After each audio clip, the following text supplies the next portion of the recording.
On March 18th, an Air Transat Airbus A321 was flying from Fort-de-France to Montreal when the aircraft's first officer became incapacitated.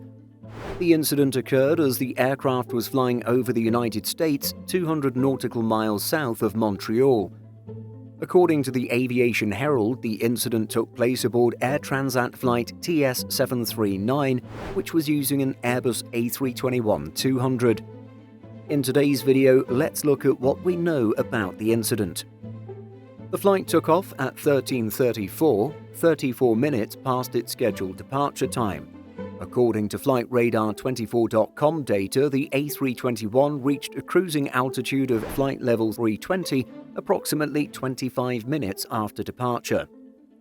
The aircraft increased its cruising altitude twice more during the flight, going up to flight level 340 and then flight level 360.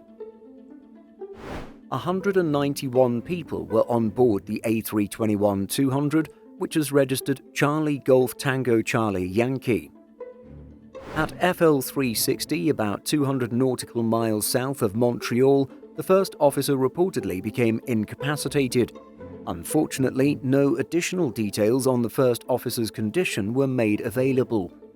However, the Canadian Transportation Safety Board reported that a second officer was available on board and was thus able to replace the incapacitated first officer to perform a safe landing in Montreal. This Air Transat incident was actually the first of two incidents of its kind happening within the span of a week. Indeed, days later, on March 22nd, a Southwest Airlines flight from Las Vegas, Nevada to Columbus, Ohio, saw its captain become incapacitated.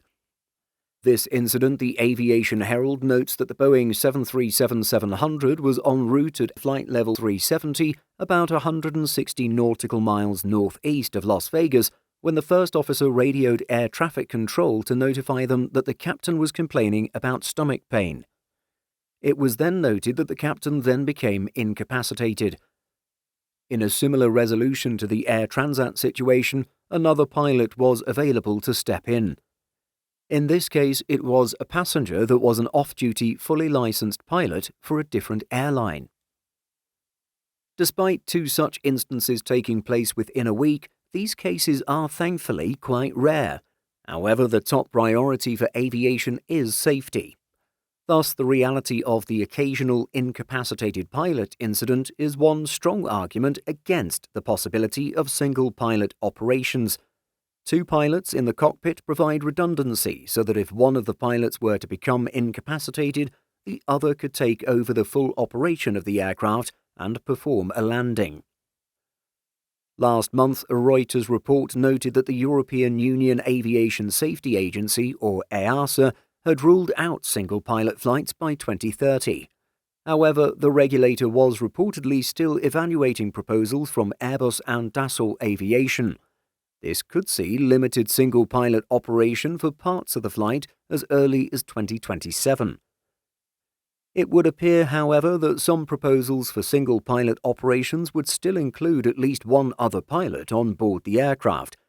This is the case for Airbus and Cathay Pacific's Project Connect, which envisions a fatigued pilot being able to rest in the crew rest area, while the other pilot flies solo during less demanding portions of the flight and not takeoff or landing. But what are your thoughts on these recent incapacitated pilot incidents? Share your thoughts by leaving a comment.